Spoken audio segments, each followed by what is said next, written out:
Joshua Zirkzee. Chapeau. Hats off. Came on to the game to change the match for Bologna.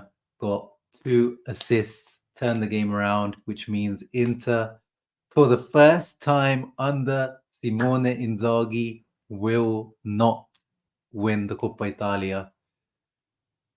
I'm sure Inzaghi is really, really sad about it. That is his favorite cup. But the reason why I'm saying it with a little bit of a smile on my face, because I can't hide it, is that I don't really care. I don't really care. We've been talking about it on this channel for the whole season, since the start of the season, even last season, to be fair, but this season even more. The goal, as we know, is the second star. And I'm actually low-key, the more time goes on now, I've just finished watching the match, I'm actually low-key glad we're out, because now that is one competition out of the way. Yes, I know people were talking about, oh, can Inter do the treble? Can they do the double? Yeah, that's all good, but the focus is the second star. However, even though I am like low-key glad that, you know, we're out of the competition, still at the same time, I'm not happy. And actually today, out of all performances in the whole season, I think it's the first game where I'm actually going to criticize Inzaghi. And I'm actually quite unhappy with Inzaghi because of this. I don't care that we lost, even if we won. This is what the one thing that cannot happen this season. Lautaro Martinez is the best player in Serie A this season. And the fact that once again, we saw today that Arnautovic is not at the level that we need. Sanchez is really replacing Correa because he's out with an injury. We need Thuram and Lautaro to be fit at all times. And Inzaghi today, playing Lautaro this long, that the fact that it took to the 98th minute and Lautaro himself had to, you know, sub himself out because of, looks like some sort of groin injury, that this deserves criticism for Inzaghi, because he didn't even do this against Sociedad. Inzaghi tried to win this game more than he tried to win the game against Sociedad, because he kept Lautaro on. And then at one point we had Lautaro and Thuram on, which we didn't even have for the Sociedad game. So we didn't even give ourselves the full chance of trying to win that game, which we should have to get first. But in that case, I was like, okay, you know, we know the Lazio the weekend. But now we beat Lazio. We got Lecce at the weekend, which means that, you know, again, we should be able to rotate. And Inzaghi chooses to put Lautaro out there for the full 90 plus extra time. And it didn't pay off as well. So even more reason for criticism now, which I just hope, guys, pray to every single God that you know out there. I'm willing to convert to any religion if you can guarantee to me that at least this won't turn out to be a serious injury. Hopefully it's just a tiny little strain, something that may be just, you know, 1 week or 2 weeks max. But we're lucky that actually, you know, the calendar as well at the moment is looking a little bit better. You know, we got Lecce at the weekend, and then who do we have after that? I'm pretty sure that we've kind of got the hard teams out of the way. We've got Genoa away, and then Verona. So even if he is out for, you know, a longer period, at least you can say that it's still like the smaller teams, and Monza even after that until mid-January. So fingers crossed. Though we do need Lautaro to be fit, and we really do need him. The game overall wasn't too bad. I've just criticized Inzaghi, but in terms of the setup, the rotation, I pretty much agreed. The starting lineup, I was very happy with it. You know, Bisset coming in, Audero coming in, Frattesi starting, Aslani coming in, Arnautovic coming in, even Klassen playing. I was completely fine with that. And Bologna was quite heavily rotated as well. There was Ravaglia, who's not their first choice goalkeeper, although he started the last game. No Lewis Ferguson, no Zirkzee, no Ndoye. So, you know, no Stefan Posch as well. So this was a rotated lineup for Bologna. So I thought, in general, this lineup should have been good enough to win the game. And for most of the game, we did in terms of creation. Look at the momentum, all blew towards Inter, ball possession, XG as well. Of course, that includes Lautaro's missed penalty, which skews a little bit. But even if we take 0.75, I think that's usually what XG for a penalty is, 0.73 or 0.75. Even if you take that out, we have an XG of 2. We just underperformed it today.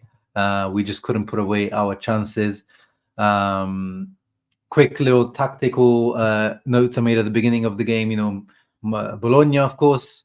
Again, shout out to Zirkzee, but shout out to Motta, Thiago Motta. Amazing job he's doing this season. Bologna are 4th in the league. I didn't get to do a preview for this game, but Bologna are really, really one of the standout teams in Europe right now, not just in Italy. And they're doing some interesting stuff. You can see Lukumi here, who's a centre back. He's doing kind of this John Stones type of role where he was stepping very often into midfield, and Inter didn't know who should pick him up. So very modern, progressive football ideas from our Thiago Motta, still our Thiago Motta until he goes to coach one of our rivals, which might happen, to be honest.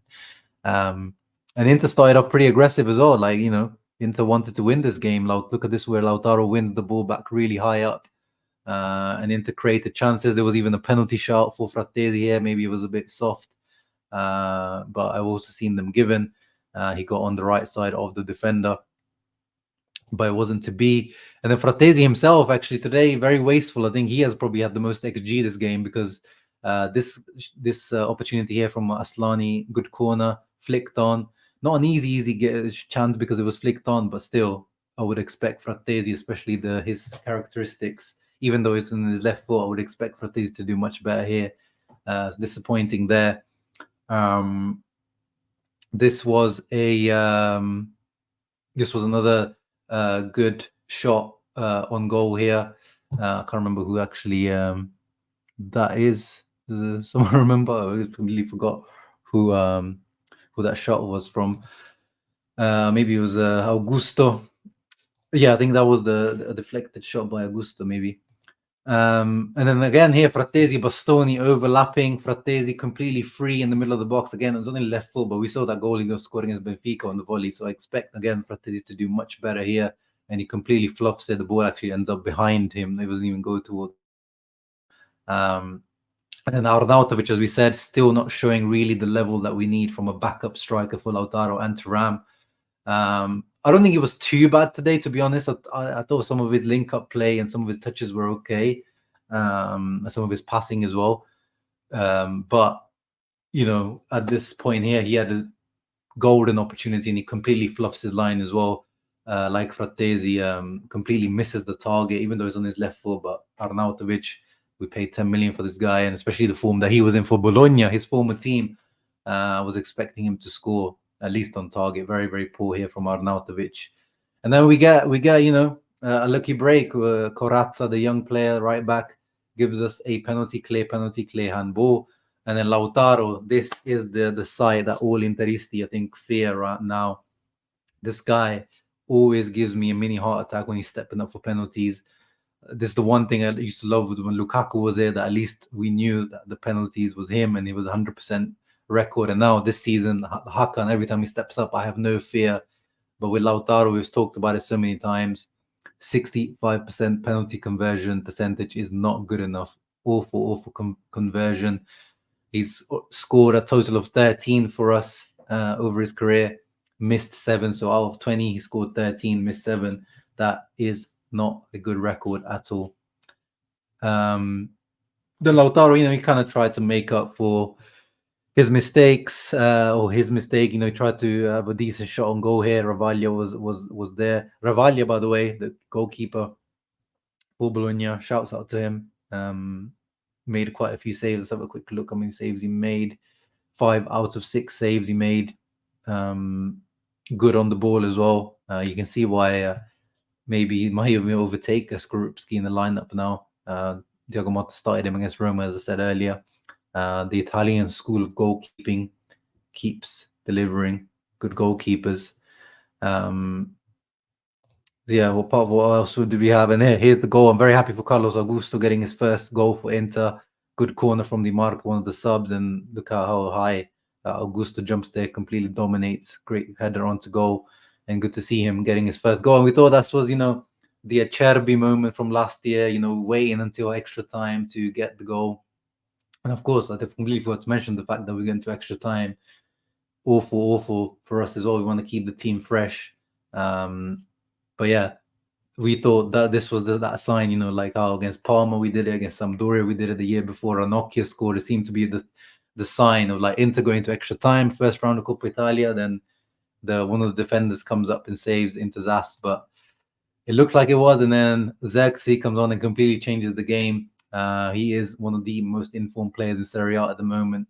What a talented striker. Look at the way he keeps the ball in here. Zlatan style, back heels it. It looked like it was out of bounds, but it wasn't. Bukema scores from that. And then the last goal, he nutmegs Acerbi in the middle of the pitch and then puts it into space for Ndoye, since he can't catch up with him. And he chips it over Aldero, who maybe could have done better with that, in terms of staying up until a bit later. But yeah, maybe not a deserved win for Bologna, but not too sad about it, as I said. Man of the match, I don't really know how to give it. I mean, here Aslani's been given a high rating, but I don't think he deserves. I think it's between. I would give it to Carlos Augusto for his goal and his tenacity throughout the game. He was pretty good, but also Bisek deserves a shout. Or Bisek was also again good. And then everyone else pretty lackluster. Klassen once again, apart from one shot he had on target, which was decent. Again, very lackluster game. Frattesi, he potentially could have been man of the match, but he was very wasteful today, so disappointed. Subs wise, Di Marco made a good impact. Even since he was decent, but apart from that, not too much to speak about. Here's the real impact from these two guys. But anyway, no more Coppa Italia to think about. It's kind of weird, but I'm sure Inzaghi's crying in the dressing room, but it is what it is. Hopefully, fingers crossed for Lautaro. His injury not too serious. You guys let me know down in the comments down below what your thoughts are. Do you disagree with me, with what I said about the criticism to Inzaghi? Am I being too harsh, or am I not being harsh enough? Let me know in the comments down below. Who was the man of the match? And I want to hear your thoughts. See you on the next one for the Lecce game. Ciao ragazzi, forza Inter.